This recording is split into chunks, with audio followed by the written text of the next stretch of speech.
Hi, I'm Andrew Armstrong and welcome to the Back Office Teardown Lab. If you've seen my previous videos on the Odroid, you'll know that one of my biggest grievances with it was the fact that it didn't have a headphone socket. So that's why I added one here on mine with an internal wire from the analog output to the speaker. It does mean I don't have a speaker, and it does mean you have to solder the board and dismantle it and make a case mod. That's why I've come up with this, which is the Odroid headphone hat, and it's a solder-free modification. It really just plugs into the top just like that, and you've got this nice slim little headphone socket. And I do say slim little headphone socket. This isn't the actual final design of headphone socket ultimately, but it's the one we've got to work with for now. But it's still pretty neat. If you can imagine, that's still a pretty thin little unit, and it doesn't really get in the way if you slamming that in your bag. Now, one option for you as well with this, which I haven't done on this one because it's semi-permanent, is this sort of 3M style tape. You might have seen it for sticking on your dash cams and things like that. It is possible to cut a piece of this and just stick a section here and stick a section here, and then when you pop that on there, you'll be able to press that on and you've got a pretty good permanent fitting of that. So that works great. You've seen the stream where we tested this out. Works fine. So now the time has come for me to live up to my promise to a lot of you, especially those in the Discord and my patrons who want one of these. So I'm going to have to start assembling them. So fortunately I have been sent a selection of parts from all over the interwebs. So this is from, who sent me these? This was Chrissy.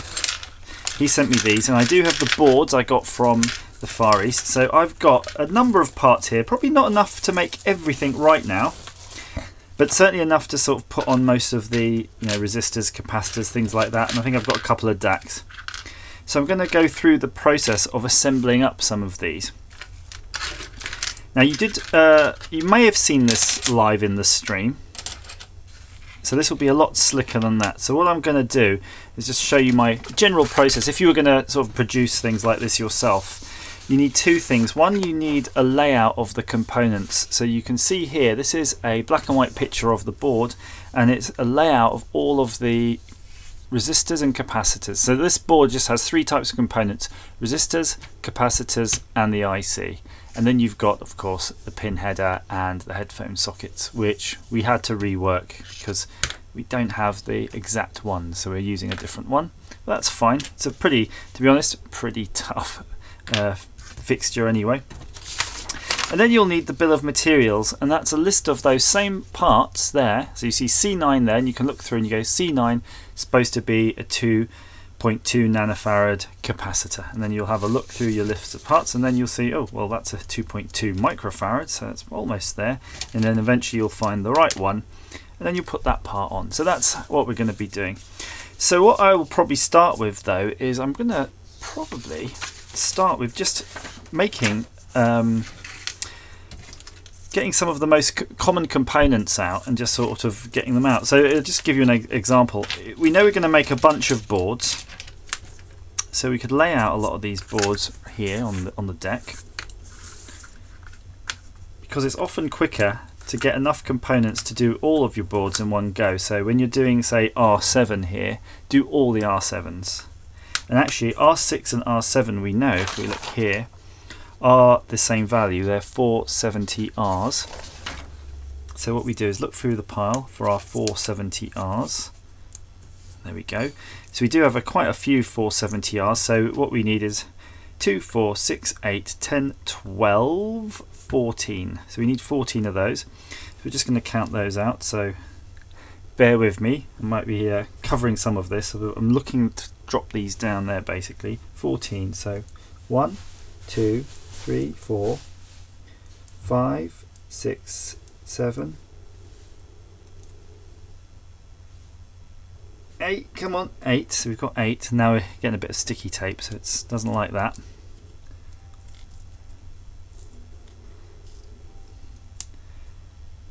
Nine, 10, 11, 12, 13. One more for that. 14. There we go. 14 pieces of dust. And I'm going to make sure I've got all the tape back on those. We don't want to lose track of what they are. Bit of a pain to try to figure that out later. And I'm just going to put on the old soldering iron. We've got our tweezers. So because I've sort of reasonable experience of putting these on, I've got a certain technique I think is going to work best for this type of component, and that is basically the pre-tinning of one of the pads. I'm going to use the pre-tinning of one of the pads technique, which I think that's the formal way of saying it, the official title. And if you're doing it at home, just do whatever works for you. And we're nice and clean here. So I'm just going to tin one side of each pad. And it's just a tiny little ball. You're probably screaming at the screen now saying, zoom in, we can't see what you're up to. And I shall zoom in, don't you worry.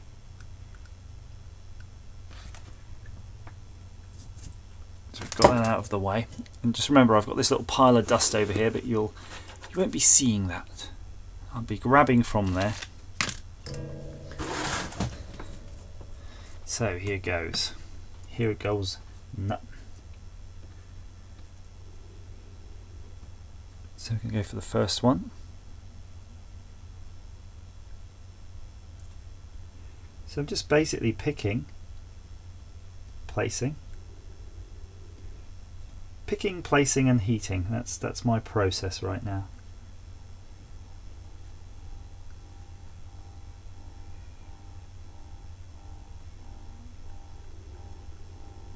And you can see I've got to repeat it obviously for every board we've got here, so it's quite a few, but it doesn't take that long. It's just like procedural, so that's why it's good just to have that pile there, because you can get used to doing it very quickly. So you've got enough to get used to it. Like that one there, for example, went a little bit awry. It's okay, I can correct that. Now I've got the other 4 to do that you can't see, but before I do those, I'm just going to finish off these top 3, and then we can probably jump cut. Bang, bang. That wasn't so good, that one.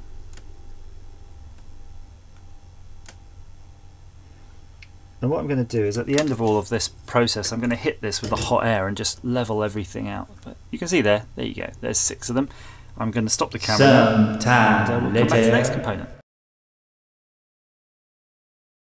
Kind of forgot to keep the camera rolling there to show you some of the other stuff I've done, but basically I've just attached these 3 resistors here, solder jumper there, and I've put a blob on one side of each of these remaining components. So I'm just going to crack on with that, and as if by magic, all the passive components will be on the board. They're done, yes. You can see now they are all complete. Now it's time to add our main chip, which is of course the fancy schmancy digital to analog converter. It's going to get out of its wee pack. You can hear me rustling this pack, but it's been very well taped. Almost too well taped. I don't know what Chrissy was worried about these escaping, I think, from the bag here. I'm really struggling with it. Have a look. This is some kick-ass masking tape, I tell you. So these of course are a surface mount IC, so they do need a little bit more care. And clearly I've only got 2, so we're not going to be doing all these boards today, but then again I've only got 2 more jacks either, so I think we'll get 3 made. Well, sort of two made, plus the one we have is 3. But it doesn't mean all of the worst parts of these are done, they just need a couple of components and they're finished. So what we'll do though is keep a couple of these boards aside, and I'm going to do both of them simultaneously when the camera decides to focus. So these chips do have a certain way round they've got to go, and that is the way. And I've got the other one here. Let's get that on there. Just like that. So just plump them on just so. So what I'm going to do, it takes a bit of cajoling, is I'm going to try to use my tweezers to line them up onto that pad. Just like that.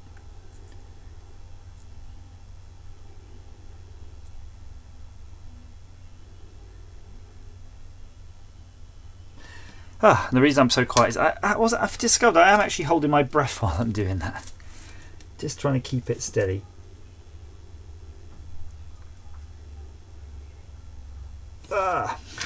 Cocked up on that one, but you can see I just put one dash of solder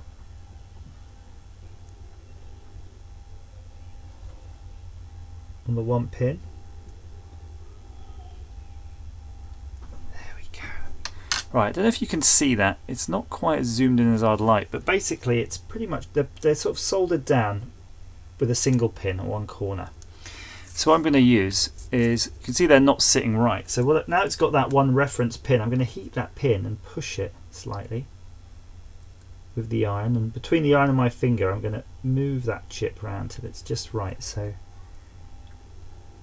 now it's more or less sitting where I want it. And again, by eye, just inspect it. Make sure it's square. Make sure none of the legs are going where you don't want them to go. And then I'm going to turn it so that I face its opposite end. So you're basically doing opposite corners, because once those corners are locked down, there you go. That IC is not really going anywhere now. That's pretty much down. It's not, obviously it's not electrically down, but it is structurally, physically down. So I'm going to do the same to this one, because you can see it's very much pushed to the left. It's not in the right place. But this one's got the added benefit of actually, I overdid it, and two of those pins in the top corner actually soldered. You can just see now it's pretty much on the money here. And there we go. So when I applied that solder just then, it actually formed a blob. You can see it's shorting. So what you can do though, sometimes just drag the iron across and you can bring that blob with you. And as that blob travels across, it actually solders all of those other pins. And you can see it's not flowing very well at the moment. That's because I didn't put any flux on here. So I do have this jar of flux, I say jar, bottle, and we're going to make a little bit of a mess of my piece of paper here, because it's going to definitely get splashed with this sort of very watery liquid flux. And you can get gel fluxes. Now I do prefer the gels. They are a little bit dearer, quite a lot dearer, and really probably not too necessary for this, but if you get the bottle of the stuff, it's quite cheap, and you can just get a little syringe. Oh, and you can see I already made a mess. That's the one downside, of course, you will get it absolutely everywhere. So you can see now when I apply the heat with the flux in there, it will flow totally differently, the solder. And that's that. So I'm going to do the same on the other side now. I'm going to take put a little bit of extra solder, make a little blob, and I'm just going to run the tip of the iron across those pins.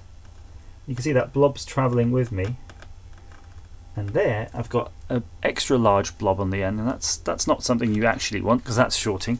And if you can't get rid of that blob easily, just get a bit of solder braid like this.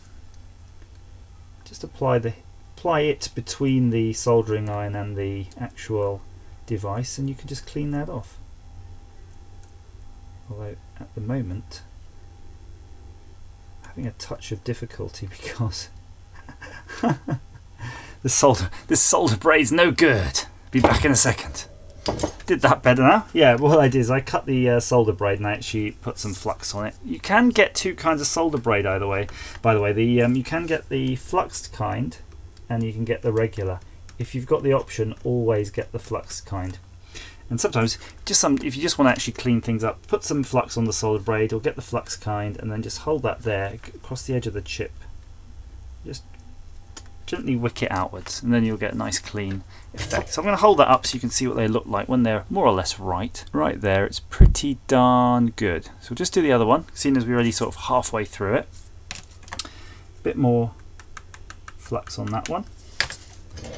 And I did during the stream use a very tiny soldering iron, and I think the tiny soldering iron definitely had the edge on something like this, because I think this tip holds quite a lot of solder, so it's almost like you're always going to have too much solder on here because it just holds so much. Yeah, see, I'm definitely getting an extra blob at the end that I didn't really get at all with that small tip. So maybe the old small tips do have a good benefit like that. So you can see that's just doing the same. So we'll have to wick off each of these ends. So let's just try it with your own equipment and see how you get on. if you're using a smaller soldering iron tip, probably won't be an issue. For me, maybe smaller solder, I could maybe try to get less solder on the actual.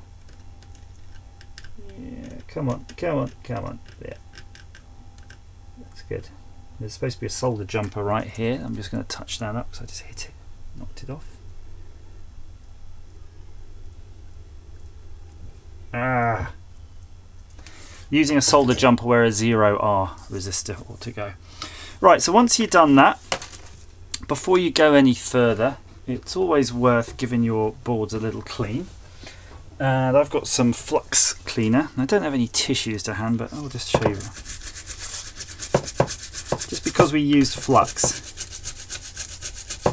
and that will just wash away that extra flux, so it won't be too sticky in your hands. I do have a bit of the back office towel there.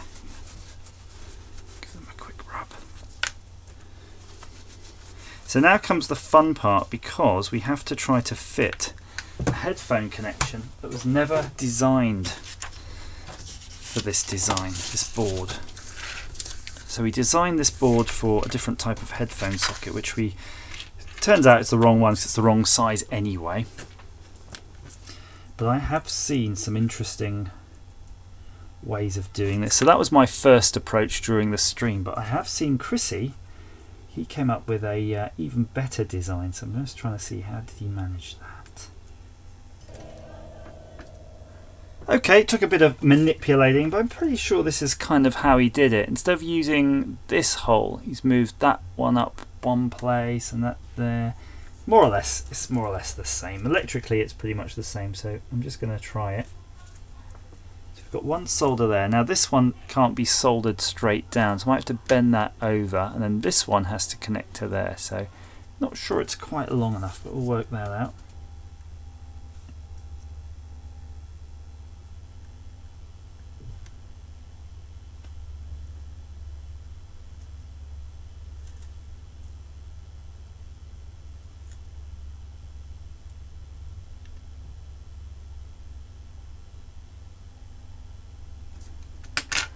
So these are just little solder, almost like solder jumpers really, just to jump across those two sides.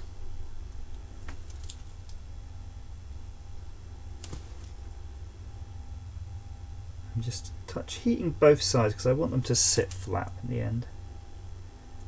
Trying to encourage them to sit in a more natural position. Yeah, that looks pretty good actually.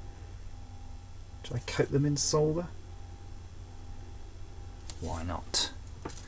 Why not indeed? Yeah, they look pretty good. I think it looks a lot smarter than my original way. Dang, that's good. And mechanically, mega strong. I mean, I had to glue mine because mine only had one point of contact, but these are soldered in a couple of places, so much stronger. Excellent, excellent. So just the last thing to do is the pin header. So let's count these. I think it's 10 we need. I can just eyeball up the existing one we have and snip it. Double check. Yes. You want to get those wrong.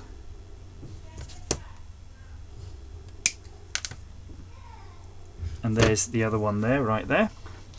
So what we need to do is just flip these on their edge like that. Have a look again. Really does look dark in this recording. I don't know what's going on with my old camera settings. Maybe we need more light in here. It's just blue on black. So I'm just going to hold them up by hand, and I kind of want to make sure they're straight, so when we solder all the rest they'll be good.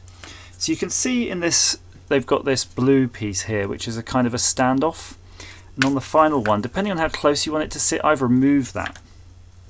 It's kind of quite easy to remove, and it's if you want it to sit real close to your Odroid so there's no gap, I think you ought to remove it as well. It's not needed, and yeah, it'll allow your thing to sit really close.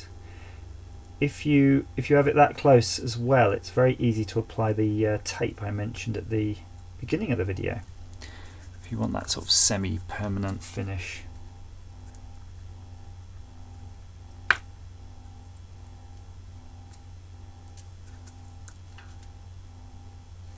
So that's that lot.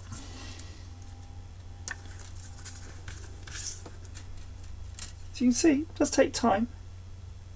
It takes a good bit of time to get these assembled, really.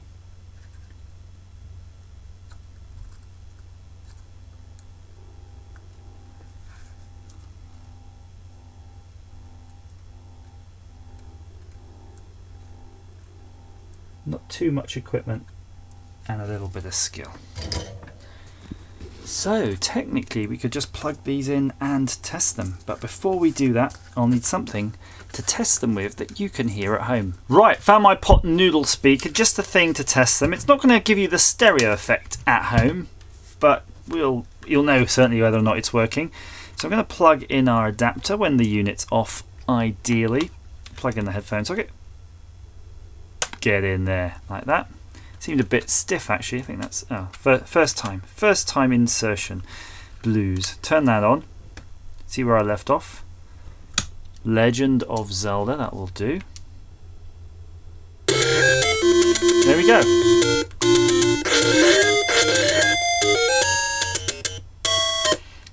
Awesome. So that's that one. And let's take our other new one.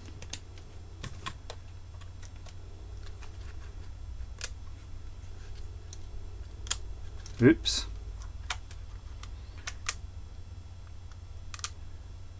Do we have a problem? Let me just check again. Nope. Odroid is not liking that. So this is good though. This is a good example because things don't always work out. So we got two working ones and one not working. So I need to debug this. So first thing, oh, so obvious by the way. It's mega obvious. Thank gosh. You can see right away what's wrong with this. Look at that chip, big old blob there. What happened? That must have been the original solder jumper blowing over there. Do you remember I said something about the solder jumper? That's where it must have disappeared off to. So what's happening there is that this is basically shorting out the Odroid power supply immediately. So we could get rid of that. Debugging. Isn't it nice when it's someone else's Odroid? I bet you're watching at home. You're going, wow, glad that's not my one. Right, let's turn off the light again so we can have a better look. Plug that in.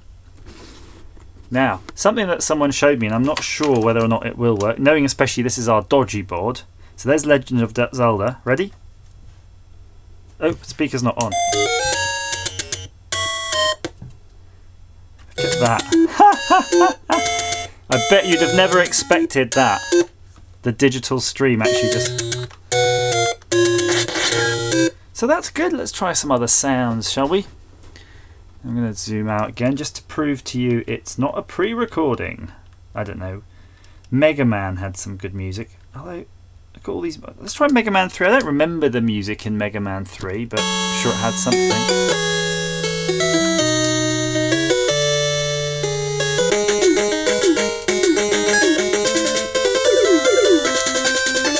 Seems good. And the reason I'm not playing too much, by the way, is that I don't want any sort of copyright things going on. Bubble bubble.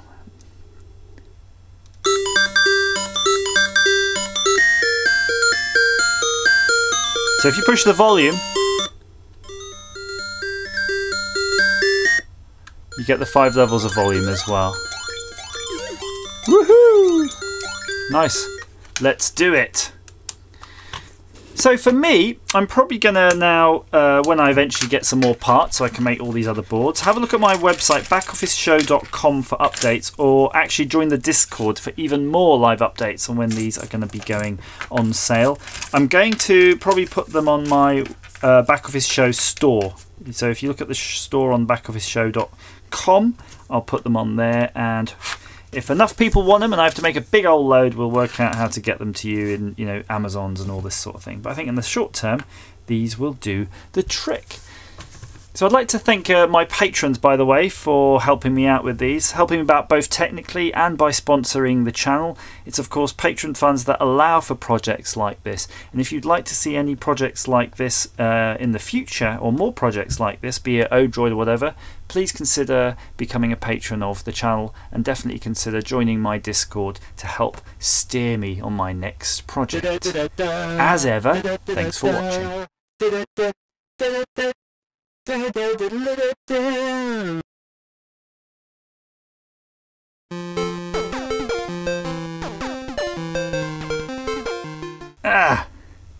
Just thought I'd show you this with you, by the way, guys. I was just dropping a touch of super glue in each of these because I want to make them extra good. And look, I had a super glue eruption. It's just gone everywhere, including my bloody hands. Look at that. It's amazing. It's so tenacious. If you do get super glue on you like this, and this is in quite a significant amount actually, it's super glued, if you as the name implies, be very careful. You don't want to tear your skin, and you can see if you do a lot of tugging, bad stuff is going to happen. So the best advice I can give is, one, check what it says on the packet, and if you don't have information on the packet, soak your hand in warm water, sort of massage that a bit, and very gently, maybe using something like a spoon handle or a butter knife or something, just very gently start to try to sort of erode away the joins there. I mean, technically I can kind of see air through some of that. I could try with a blade, but it's risky. Just sit there and soak it, and I think you'll find it will come off eventually. But yeah, be more careful how you handle your super glue, because I certainly need to. And look, it's all on the back office bench, but look at that thing leaking like mad. Oh well, the things I do for you guys, at least those are pretty well stuck. Bye.